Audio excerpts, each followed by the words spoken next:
Go. Hey everybody! Hi! We don't have a plan for today's vlog. No. But I have a new person. Hi! Is one of my favorite people. Singer, songwriter, soon-to-be rock star Graham Strang. Hello! I also do a vlog at Graham Strang's Roots and Roots is what the channel is called. And at 37 subscribers, I am our resident. I was brought in as an expert. No. Yeah, he has fewer subscribers than me. Yeah. But he's been doing the vlogging thing for longer than I have. So Graham has been vlogging every day for like 100 and something days. Well, it was every day for the first 100 days. I started May 1st. It's now we're filming this late September, and I did 100 straight days.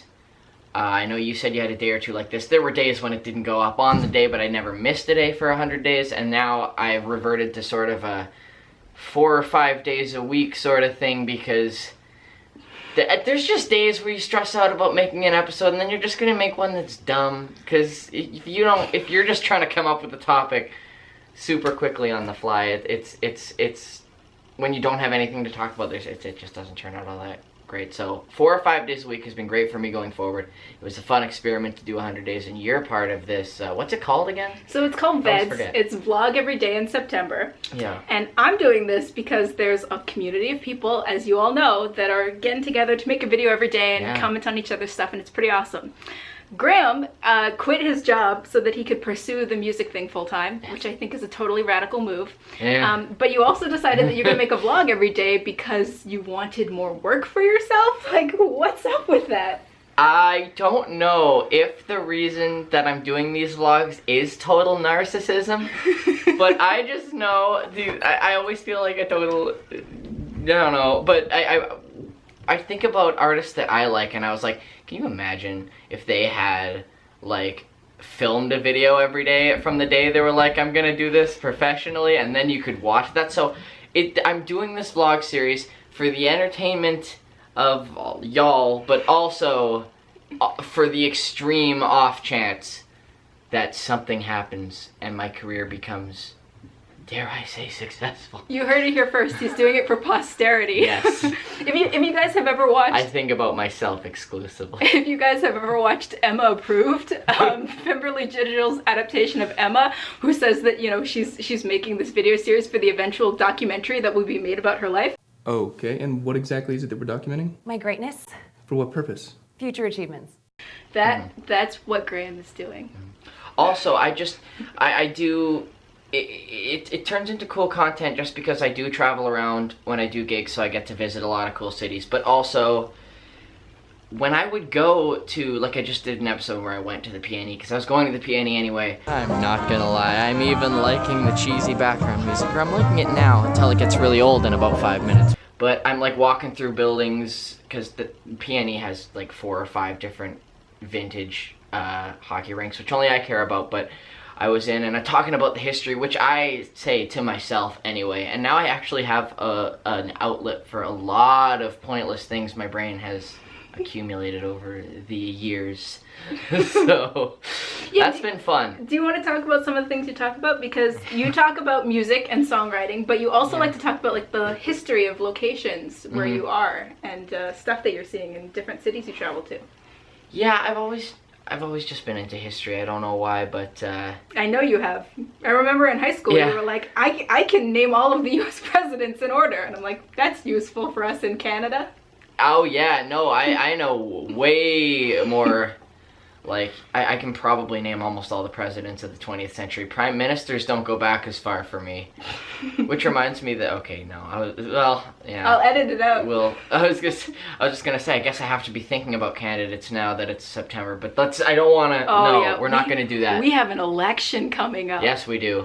Oh my goodness. That's actually a good topic, because okay. I was thinking about how I'm trying not to be political. I know I don't have a large audience. I don't have a large audience to divide, but I don't want to, I want to be safe. I don't know.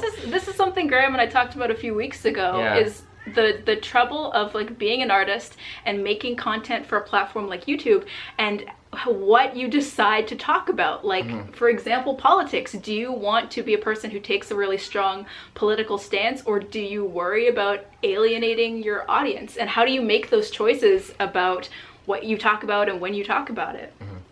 Yeah, it's hard to know. Yeah. I see, the only thing that I don't consider this political at all, but like literally I went down to the Pride Parade and I filmed an episode there, and that is now my most disliked video. Yeah. It's hard to predict. I feel like I don't need to be like as over hyper conscious of straying away from politics as I do, but it's, I'm I mean, scared it's of a real criticism. concern, right? Yeah. For me doing these vlogs, the thing that I'm also conscious of is that, okay, so I'm putting myself on, it's the same as any other social media platform. Like, I have a full-time job, okay? I work in an office with a lot of people, and I work in an area that's kind of sensitive. I work for an organization that helps provide services for persons with developmental disabilities. And I'm a communications person for that organization, so I do find myself feeling pretty conscious of the fact that when I present myself on any public platform, even if I'm not doing it in a way that, like, even if I'm not talking about my employer, even if I'm not talking about my job and my work, and I'm doing it in my free time, I still, like, am a representative of this organization, and I don't ever want my opinions to harm them in any way or harm the people we serve.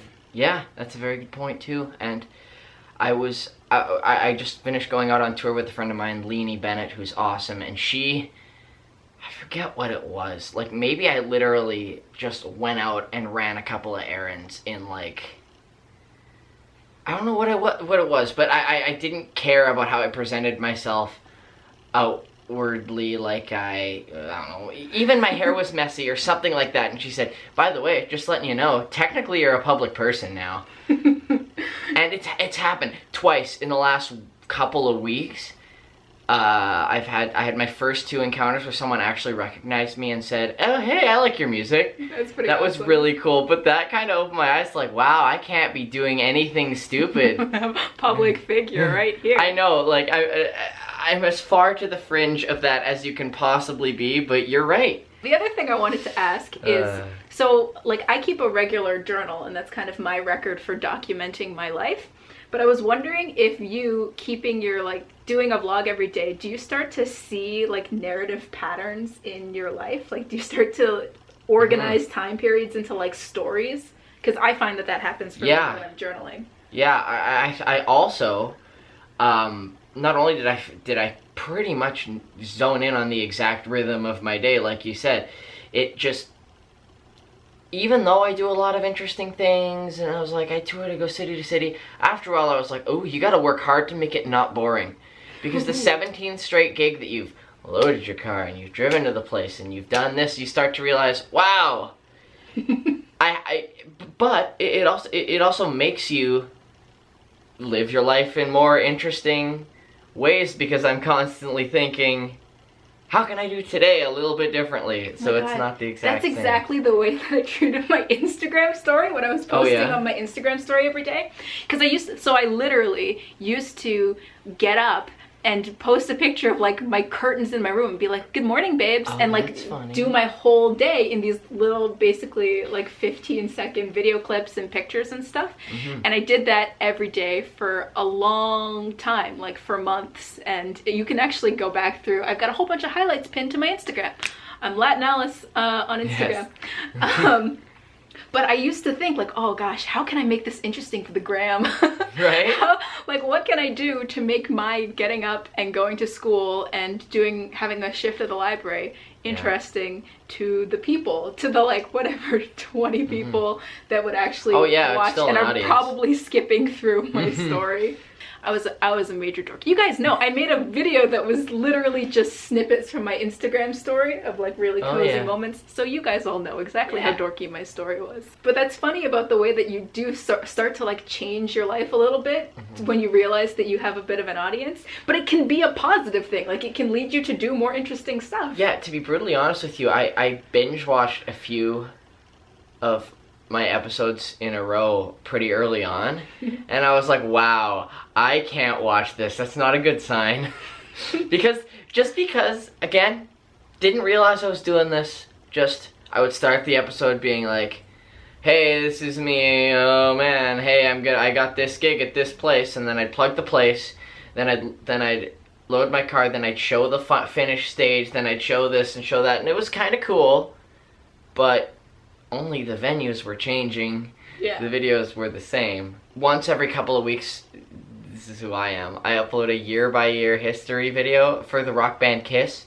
Your Kistory. Yes, I've gotten up to 1976 so far. I have 43 more years to cover in the next many years of my life. Tune in for that. Yeah. As much of a dork as I am about Broadway, that's him with I have classic folders rock on and my roll. computer full of just about every Kiss concert that is known to have been archived on audio or video. I should tone it down, really. No, you should. No, that's actually the thing that I love about you is just how so passionate you are. So, okay, so you guys don't know. Me and Graham met back in high school, Yes. and we were both part of a glee club. Oh yes, that was fun. It was fun for like a year. It got Yes. less fun. Yeah, so what was it, 2011, I believe. Yeah, so that was a good time. That was the first time that I ever actually like sang in front of people, and that was a good time. Had a good time. Mm-hmm. And then after Glee Club, we were still going to high school together. He's like a few months, but a grade year ahead of me. And we would also, don't forget the Gilbert and Sullivan. Oh yeah, we were also. So the one time that I've been missed this. in a musical, we were in the Pirates of Penzance. It was awesome. And I played Samuel, who's like the pirate king, or in our case, the pirate queen's right-hand man. And I don't know how much of You my were a ramblings pirate you're going to and cut out, policeman. but one thing I'll always remember from that is one of the leads forgot a line and you fed them beautifully and in character. yes, I did. Oh, I would was insert good. that clip here, but I would have to rip it from the cast Oh, DVD. you'd have to find it and you'd have to... I know exactly where my cast DVD is, but Okay. I would have to download that. I might do it.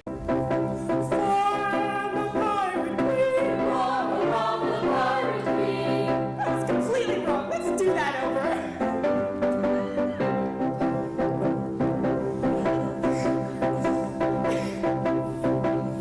Oh, wonderful. This is why I have her. Oh, back to fortune and I, and to the bright black flag I fly. I saved the entire production. And then we used to hang out in the library at school Yeah. and talk about music, like talk about Motown. And I used to watch Soul Train on my computer. yes, and just like ramble about stuff. Yeah, it's we like- have more in common than just the curly hair. We have lots of things in common. And it's funny because we have very specific areas of expertise that don't really overlap, and that's what's cool. Because They're close, but they don't actually But it's perfect. overlap. She teaches me everything about musical theater in the same way that I am. You know, like this is the 1973 off Broadway, and then it went to the, and so you know all the versions of everything, and I'm pretty much, well, I was pretty much illiterate on the subject till you started teaching me, and I've been cramming rock and roll knowledge down her throat ever since we've met. So. Yeah. Which I like. Which it's an interesting, because it's not really a genre of music that I have paid much attention to. That's fair. Dad rock. Listen, it's pop music for me, honestly. Yeah. I love pop music. So the whole rock and roll thing has sort of That's just fair. slipped under the radar for me, but I I really get enjoy that. learning about it. There And you go. really admire your collection of vinyl records. Oh, I think man. that's so cool. And I mean, you know me, I've got my typewriter, and you've got that's your awesome. record player. Yeah. And we're just, Yeah. we dig the old gear. Yes, we do. I guess we were at some point talking about vlogging every day. And see, if you vlog every day, you gotta cover a lot of topics. And that's what we've been doing today. I think Yeah. one thing that your videos could use is custom thumbnails. I know. It's not No. just a picture Okay, of your you face. guys gotta. Every day, I push back starting custom thumbnails one more day. I honestly go to Graham Strang's Roots and Roots go to just my channel and you will see the worst collection of thumbnails that I can't. So it gives you 4 or 5 to choose from. No, it gives you 3. Yeah, you get 3 frames. And all 3 of the frames are just this face.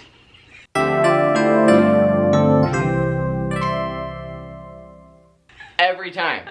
And so I'm like, I gotta go back and fix that one. And then, yeah, so like for VEDS, I have one Photoshop file and I literally just swap out the day that it is and then an image and the title. And that's my VEDS thumbnail every day.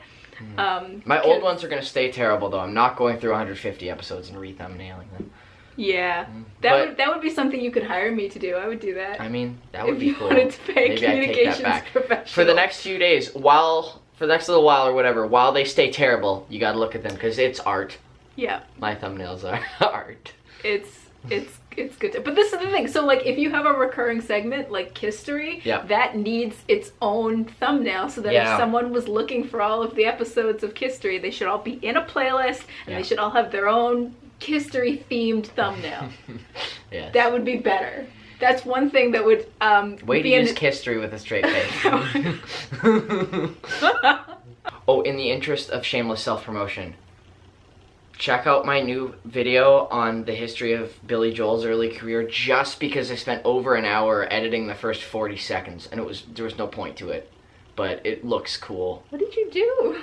I edited a couple of concert clips of Billy Joel doing the same song, one from the 70s and one from the 2000s, and I did a voiceover intro where I was like, Billy Joel has been popular for this many years and now he does massive shows, and I like spliced it at the exact moment of like a big chord and switched it to the new version. It took me so long. Oh, I love how nerdy that is. I'll send you it too, because just watch it for 40 seconds and close this shot of like, okay.